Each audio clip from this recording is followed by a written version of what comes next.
जय श्री राम प्रिय भक्तों। ऐसे व्यक्तियों के हर काम की जिम्मेवारी श्री कृष्ण भगवान की स्वयं है, क्योंकि गीता के अध्याय 9 के श्लोक नंबर 22 में भगवान कहते हैं कि जो व्यक्ति अनन्य भाव से मेरे में स्थित हुए भक्तजन मुझ परमेश्वर का निरंतर चिंतन करते हुए निष्काम भाव से भजते हैं, उन नित्य एक ही भाव से मेरे में स्थित वाले पुरुषों का योग क्षेम मैं स्वयं प्राप्त कर देता हूँ। अब देखो, समझने में जितना आपको लग रहा है ये दोहा इतना आसान नहीं है। सबसे पहला जो शब्द आया है कि जो अनन्य भाव से, अनन्य का मतलब ये है कि जो व्यक्ति केवल और केवल भगवान के ही आश्रित है, उसके सिवा उसे और किसी का भी आश्रय नहीं है, तो वो उनके योग क्षेम की स्वयं प्राप्ति करवाता है। योग क्षेम प्राप्त करवाने से मतलब है प्राप्त की रक्षा करता है और अप्राप्त की वह प्राप्ति करवाता है, चाहे वह कोई भी वस्तु है।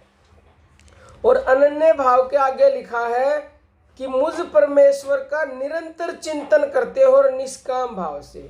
निरंतर मतलब लगातार, तार टूटना नहीं चाहिए, हर समय हर पल उसको याद करो।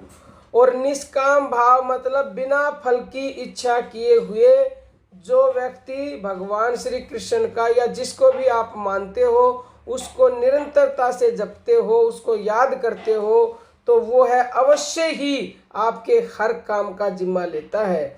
जिस प्रकार द्रौपदी का एक छोटा सा उदाहरण हम आपको देते हैं। जब द्रौपदी का चीरहरण हुआ तो द्रौपदी ने भगवान श्री कृष्ण का अनन्य आश्रय नहीं लिया।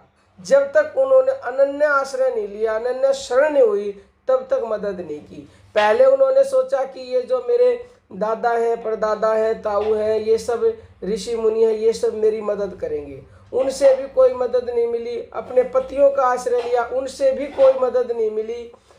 लेकिन जब उसने सब आश्रय छोड़ दिए और केवल अनन्य भाव से श्री कृष्ण को पुकारा, तो श्री कृष्ण ने तत्काल आकर उसका काम स्वयं अपने हाथों से किया, यानी कि द्रौपदी का चीर बढ़ा दिया और वो तत्काल प्रकट हो गए, तत्काल। फिर वो देरी नहीं लगाते।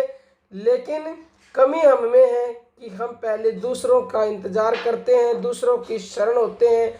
तो हम पहले ही अगर श्री कृष्ण की शरण हो जाएं तो वो हर काम हमारा स्वयं करते हैं, फिर चाहे कितना ही छोटा काम हो, कितना ही बड़ा काम हो, और जो भी हमारे पास है उसकी वो हर हाल में रक्षा करते हैं, बाल विवाह का होने नहीं दे सकते।